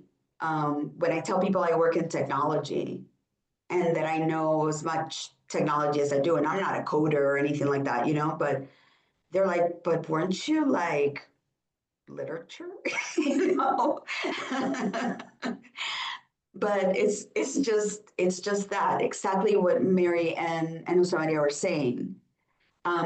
Somebody in my office, there was one time that there was they let a bunch of people go, and for my team, I was the only person left over. And I got to the conclusion that they see me around the office. They don't know exactly what I'm doing, but they figure that there's something there that they can't articulate that, they want to keep, and it's that intangible. You don't know what it is. I know what it is. because I have done that self-reflection and stopped beating myself for it, you know, like it's not the skills that I'm supposed to have, but it makes me at work somebody that people want to work with, you know, and that plus I work really hard. You know, all those things. It's not just that I'm going around like, you know, although I also am, that makes me attractive to this organization right now and for the past 16 years, you know? So be open, be creative, be hardworking, serious, and professional, deliver. You know, all of those things matter too. But get to know yourself and embrace yourself as you are. Jose, may I say something? Yeah. Yes, please. Hello, Please. everyone. My name is Erasmus from Albania.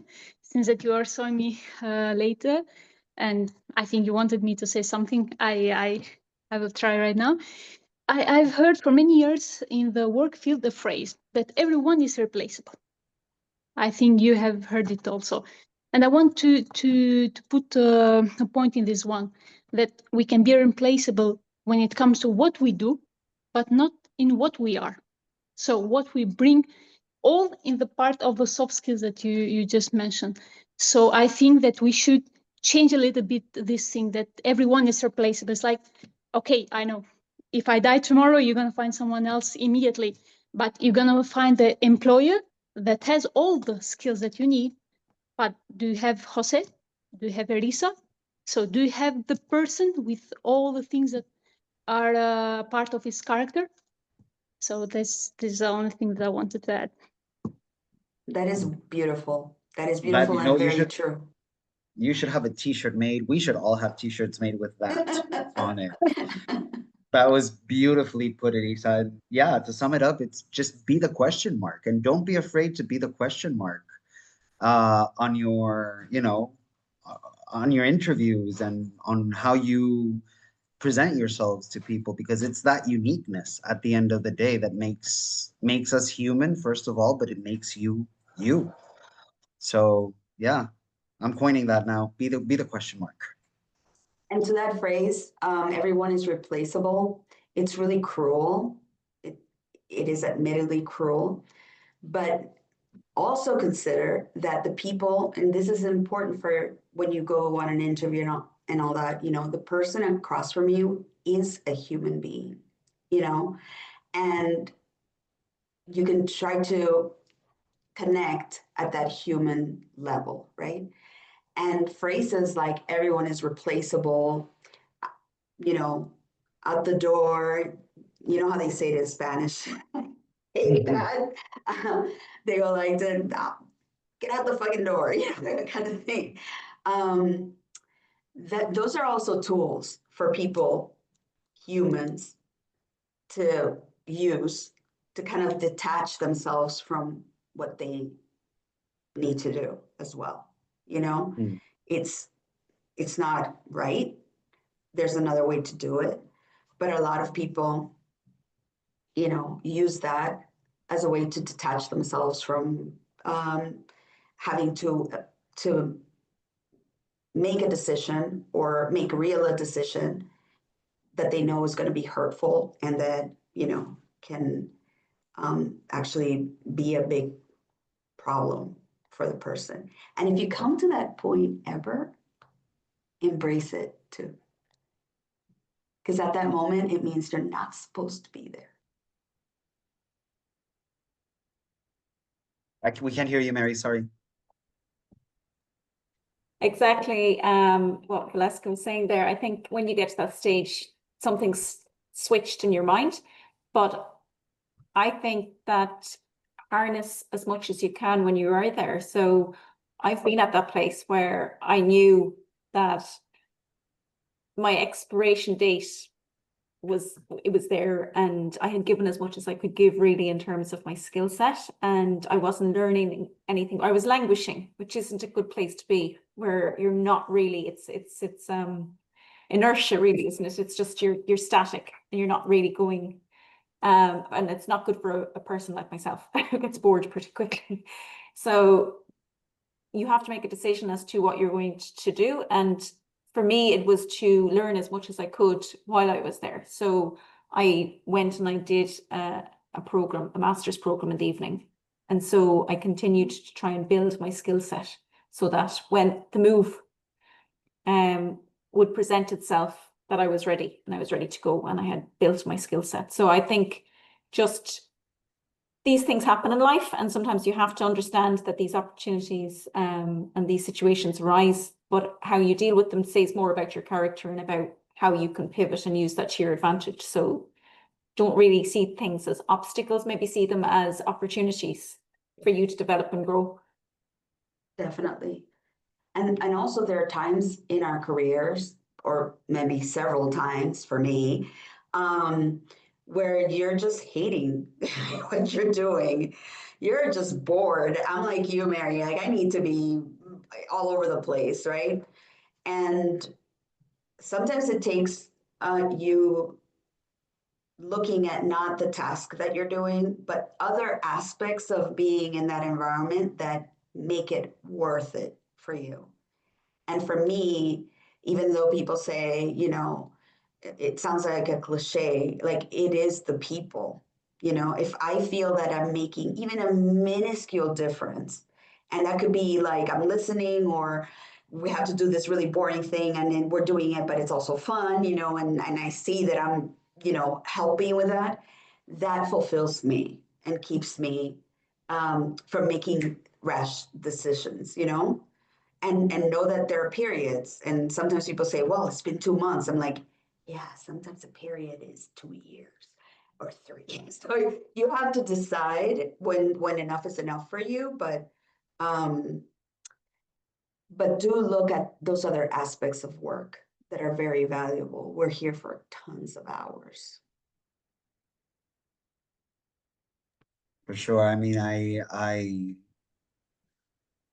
I don't go into, you know, any toxic kind of like spewing, but it is true, you know, you're at your place of work for the most part between 7 and 8 hours. It, you know, make sure that you really want to be there. And for some people it is the people, you know, it is the same for me. For me, it's I've said it, I haven't dreaded a Monday in the past 7 years. And I think that's an amazing thing to be able to say. You know, I see my friends like, tomorrow's Monday. And I'm like, oh man, tomorrow's Monday. I'll sit down with like Luisa and Lucia and we'll have some coffee, see what they were up to in the weekend. You know, I think getting to that point. So for me, it's that, but I can call it by its name. You know, it's the people. That's self-reflection. That's understanding where your motivation lies. And that's a really important thing to do throughout, from the minute you're at your first job to every time you make a change, be it position or be it company. So for sure, for sure. This has been an amazing. I feel like we could just keep going and going and going, and everything would be relevant. But we are at the top of the hour. Again, I cannot begin to thank you both for being here today. I know that it was really relevant to everybody who's been here. On behalf of the MaxP project, as a formal partner, I really thank you. Personally, not just on behalf of Yes Europa, but as Jose Maria, I leave this, I think, equally as motivated perhaps as everybody else. Both of your energies are infectious. I think you're both absolute leaders in your fields and in your companies. And I think it's amazing to get your insights. I am, you know, as I hope everybody is, humbled and very thankful with you dispensing your wisdom to us today. So thank you very much, everyone. I would like to take the opportunity to thank you that this has all been possible.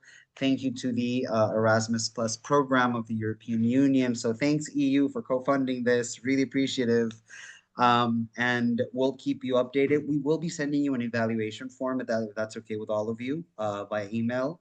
And we would really appreciate your feedback on what this experience has been for you. And it will be anonymous, so you can, you know, you're very free to express yourself. And if I could ask Walevska and Mary to say, just if you could spare me 2 minutes after everybody's gone, just so we could debrief. So thank you, everybody, so much for having been here. Again, it's a pleasure. I've left you the MaxP on the chat. Visit us at Max if you're kind of curious and starting to that breakdown exercise for your digital skills. And yeah, it's been a pleasure to host you today. Have a great day. Thank you. Thank Thank you, you. everyone. Have a Bye. good Thank night. you. Thank you. Bye. Bye, Lucia.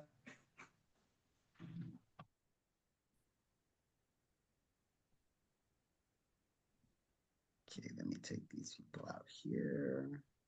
Oh, okay, that one's out.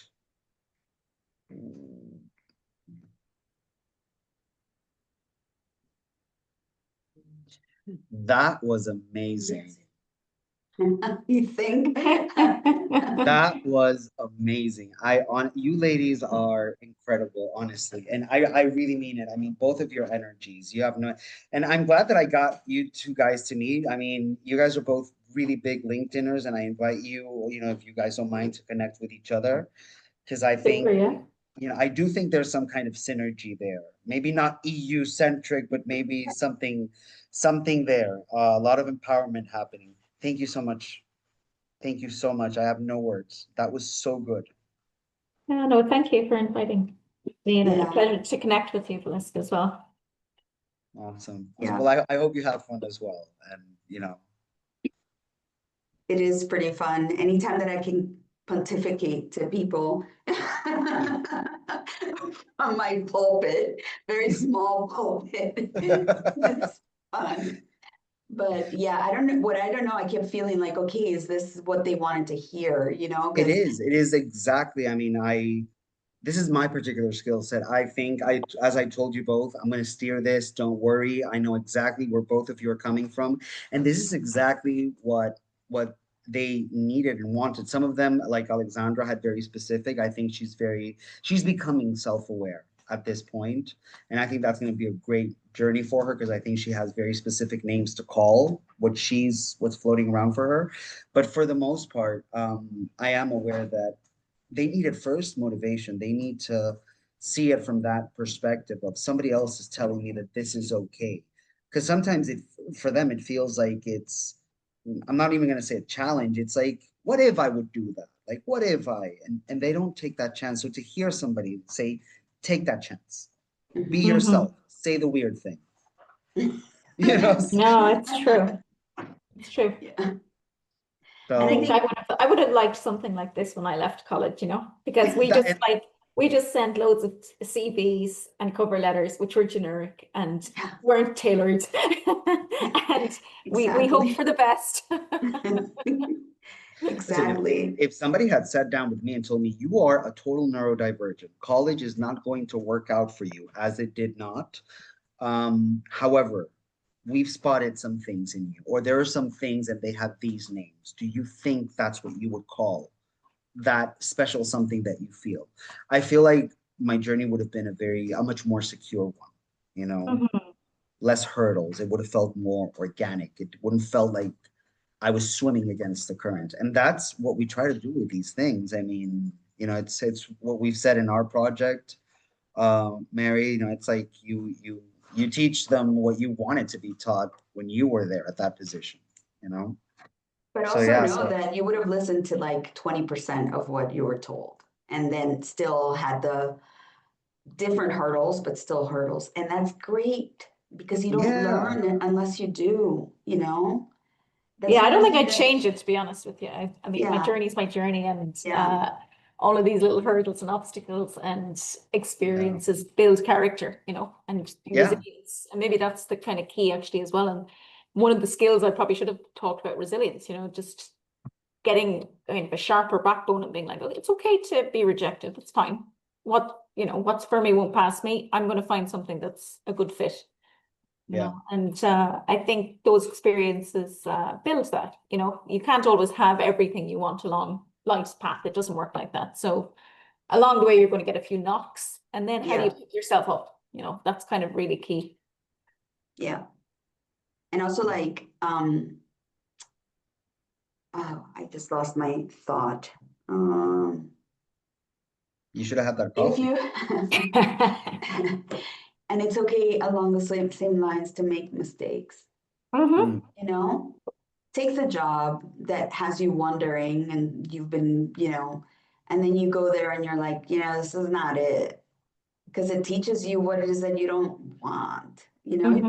How can you know unless you don't know what to look out for? You don't know, just take it. So Yeah. The thing is, I think we've been sold the idea that lessons are rosy and beautiful and amazing, and they're not. Sometimes learning is that shit experience that you've had, pardon my French. Yeah. It's that was learning. That was hardcore learning. It's what I've said. I appreciate a lot more when I learned where I didn't need to be than learning where I did, because I think I'm still learning where I could belong or what I could go into, and it would be a good fit. But I know exactly what I don't want to do. Yeah. I think like when I was young, I had some like hospitality jobs and they were really tough. I mean, shouting, people under really stressful conditions, kind of giving orders and barking orders and stuff. Now I was probably 15 or 16. And I remember at the time hating it, like being kind of like anxious, like, ugh. But at the same time, now when I look back, I think, okay, you kind of survived those really tough conditions. And secondly, on a more human level, the lady was under a lot of pressure and didn't know how to manage her emotions in stressful situations. So I think as you get a bit older as well, you become a little bit more human in terms of how you see things, because when we're younger, we just think she's just mean. Or it's all about you. Yeah, it's all about you. Exactly. And as you kind of get a little bit more, life experience, you kind of realize, actually, no, she was just so stressed out, the poor thing. She couldn't cope, Yeah. I'm tempted to say that you were a runner as well for some restaurant, because I had that same experience as a runner. There's nothing like being rushed with a plate in your hands of something that could spill. But that's so important. Those jobs are so important for that reason, because you are mano a mano with people, So you have to learn pretty quickly to deal with people and situations that you don't love, but hey, you can't just walk out the door because you need that job, or you made a commitment, and so work with it. It sucks, yeah, but how can you make it better? And it's not, even when we're young, that we're thinking it's all about me. Dude, step up, like build that callus, Yeah. So Yeah. No, it's like I look back on some of my more questionable, jobs, and that pole dancing yeah, that was totally uncalled for. However, you should see my balance these days. No, but listen, like those are the things that I called my college. I learned more at a call center than I did anywhere else. And I still I go back and I'm like, listen, that moment in time, that was learning. That was it. And I still take from that experience and put it into the present. So it's amazing. It's amazing, and it's great, and I love to externalize it. And I love that we're all sort of there. This sounds like a project idea. I'll text you, Mary. Yes. I'm not going to take up any more of your precious time. I thank you. I please, whatever I can do to repay this favor, I am but an email or a WhatsApp away. Yeah, no, I'll send you my bank account. I still have a mortgage, so Fair enough. if you've got any spare change, You know what? You should get yourself a 3D printed house. They're cheaper. How about that? Every little bit counts. No, I'm sure they do individual contracts over at FutureCast. No, it really, again, I can't call it anything but an honor and a pleasure. Thank you so thank you very much for organizing. Take care. Lovely meeting you. Mary, your ring. Is it Larimar? Look, it's a Larimar. The blue stone? The blue one. I don't know. I bought it in a vintage fair, so I have no idea. It I could don't know. be. I can't see it very well, but it's blue. The reason why it's blue. It caught my attention is because we have a stone in Dominican Republic. It's like the national stone. And it's only from there. if it's shiny, it's not it. If it's like translucent at all, it's not it. But the color is very similar to Yeah, a little bit turquoise, no? Mhm. And it's not turquoise. What's the name of the stone? Larimar, Larimar. Larimar. Mhm. It might not Larimar, be is because it? I can't see like details, right? But the color is reminding me of it, and I was like, oh my God. I can ask the lady the next time I'm there, actually, if it is. Because she is, she calls herself a gemologist, which I think is a stone expert. Listen, let her call herself what she wants. You be you, lady. Yeah, You, yeah. lady. So I You can do ask the you. gemologist, you know. Ask the gemologist for sure, for sure. All Well, right. thank you so much for everything again. Yeah. Thank you. Bye. Kisses and Take hugs. care. Anytime. Bye-bye.